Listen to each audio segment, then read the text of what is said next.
ఒక ఊరిలో శ్రీరామనవమి వేడుకలలో భాగంగా చిన్నారులు రామాయణ నాటకాన్ని ప్రదర్శించాలని అనుకున్నారు.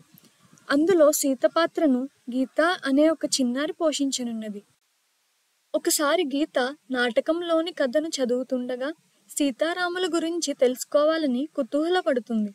అప్పుడు వెంటనే గీత ఇంటి దగ్గర ఉన్న వాళ్ళ అమ్మమ్మ దగ్గరకు వెళ్ళి, అమ్మమ్మ, సీతారాములు ఎక్కడ జన్మించారు? వాళ్ళ తల్లిదండ్రులు ఎవరు? నాకు వాళ్ళ కథను తెలుసుకోవాలని ఉంది అని అడుగుతుంది. అప్పుడు అమ్మమ్మ ఆమె మాటలకు సంతోషించి సీతారాముల గురించి చెప్పడం మొదలు పెడుతుంది. అసలు శ్రీరామనవమి ఎందుకు జరుపుకుంటామో తెలుసా? రాముల వారు జన్మించిన రోజునే మనం శ్రీరామనవమిగా జరుపుకుంటాం. అదే రోజున మనం సీతారాముల కళ్యాణ వేడుకను కూడా జరుపుకుని కన్నుల విందు చేసుకుంటాం అని చెప్తుంది అమ్మమ్మ. త్రేతాయుగంలో అయోధ్య అనే రాజ్యాన్ని దశరథుడు అనే మహారాజు పరిపాలించేవాడు. ఆయనకు 3 భార్యలు, కౌసల్య, కైకేయి, సుమిత్ర. వారికి సంతానం లేకపోవడంతో సంతానం కలగడం కోసం దశరథ మహారాజు పుత్రకామేష్టి యాగాన్ని చేస్తాడు. ఆ యాగం నుండి పొందిన ప్రసాదాన్ని ఆయన 3 భార్యలకు పంచుతాడు. కొన్నాళ్లకు వారికి 4 కుమారులు జన్మిస్తారు. దశరథుడి మొదటి భార్య అయిన కౌసల్యకు జన్మించిన సంతానమే శ్రీరామచంద్రుడు. రాముడు శ్రీ మహావిష్ణువు యొక్క అవతారం. ఇంకా రెండవ భార్య కైకేయికి భరతుడు జన్మిస్తాడు. విష్ణువు చేతిలో ఉండే శంఖమే భరతుడిగా అవతరిస్తాడు. మరియు మూడవ భార్య సుమిత్రకు 2 కుమారులు జన్మిస్తారు. వారే లక్ష్మణ శత్రుఘ్నులు.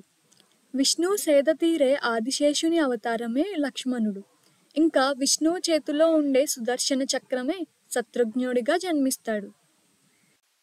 అది విని గీత, మరి సీతమ్మ కూడా ఇలానే జన్మించిందా అని అడుగుతుంది. అప్పుడు అమ్మమ్మ, లేదమ్మా, సీత జననం చాలా ప్రత్యేకమైనది. అది ఎలా అంటే, మిథిల అనే రాజ్యాన్ని జనక మహర్షి పాలిస్తూ ఉంటాడు. వారికి అప్పటికింకా సంతానం కలగలేదు. ఒకరోజు జనక మహర్షి యాగం చేయడానికి వ్యవసాయ భూమిని దున్నుతూ ఉండగా ఒక బంగారు పెట్టెలో ఒక అందమైన చిన్నారి ప్రకాశవంతమైన తేజస్సుతో కనిపిస్తుంది. జనక మహర్షి మరియు అతని భార్య సునైనాదేవి ఆమెకు సీత అని పేరు పెట్టి తమ కుమార్తెగా స్వీకరించి పెంచుకుంటారు అని చెప్తుంది అమ్మమ్మ. అది విని గీత ఆశ్చర్యంతో, అంటే సీతమ్మ భూమిలో పుట్టిందా అని అడుగుతుంది. అప్పుడు అమ్మమ్మ, అవును, సీత భూమిలోనే పుట్టింది.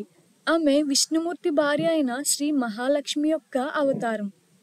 రామునికి 3 తమ్ముళ్ళు ఉన్నట్టే సీతకు కూడా 3 చెల్లెళ్ళు ఉన్నారు. వారు ఊర్మిళ, మాండవి, శృతకీర్తి. అలా రాముల వారు అయోధ్యలో, సీతమ్మ వారు మిథిలలో జన్మిస్తారు. అదంతా విన్నాక గీత, మరి సీతారాముల వివాహం ఎలా జరిగింది అని అడుగుతుంది. అప్పుడు అమ్మమ్మ సీతా స్వయంవరం గురించి చెప్పడం మొదలు పెడుతుంది. సీత పెద్దయ్యాక సీత తండ్రి అయిన జనక మహర్షి అతని దగ్గర తరతరాలుగా ఉన్న శివధనస్సును ఎత్తి నారిని సంధించిన వారికే సీతను ఇచ్చి వివాహం చేస్తానని నియమం పెడతాడు. అది విని గీత, ధనస్సును ఎత్తే పోటీయే ఎందుకు, వేరే ఏదైనా పోటీ కూడా పెట్టి ఉండొచ్చు కదా అని అమ్మమ్మను అడుగుతుంది. అప్పుడు అమ్మమ్మ ఇలా అంటుంది, ఆ ధనస్సు సాధారణ ధనస్సు కాదు, అది శివుని దివ్యాస్త్రం. దానిని సాధారణ మనుషులు ఎవరూ ఎత్తలేరు. కానీ బాల్యంలో సీత అనుకోకుండా ఆ ధనస్సును చాలా సులువుగా ఎత్తుతుంది. అది చూసిన జనకుడు ఆశ్చర్యపోతాడు. అప్పుడే ఆయన సీత సామాన్యురాలు కాదని గ్రహిస్తాడు. కావున ఈ ధనస్సును ఎత్తగలిగిన వాడే సీతకు సరైన భర్త కాగలడని నిశ్చయించుకుంటాడు. ఆ స్వయంవరంలో అనేక మంది మహారాజులు ఆ ధనస్సును ఎత్తడానికి ప్రయత్నిస్తారు. కానీ ఎవరి వల్ల కాలేదు. అప్పుడు రాముడు తన గురువు విశ్వామిత్రుని ఆదేశం మేరకు పాల్గొని శివధనస్సును సులువుగా పైకెత్తిపెట్టి ధనస్సు వంచి వింటినారిని సంధించినప్పుడు ఆ శివధనస్సు విరిగిపోతుంది. అది చూసిన జనక మహర్షి రాముడే తన కుమార్తె సీతకు తగిన వరుడు అని ప్రకటిస్తాడు. తరువాత రాముని తండ్రి దశరథ మహారాజు కోరిక మేరకు సీతారాముల వివాహంతో పాటు రాముని 3 తమ్ముళ్లతో సీత 3 చెల్లెళ్లకు వివాహం చేయాలని నిశ్చయిస్తారు. అలా సీతారాముల వివాహం మిథిలలో అంగరంగ వైభవంగా జరుగుతుంది.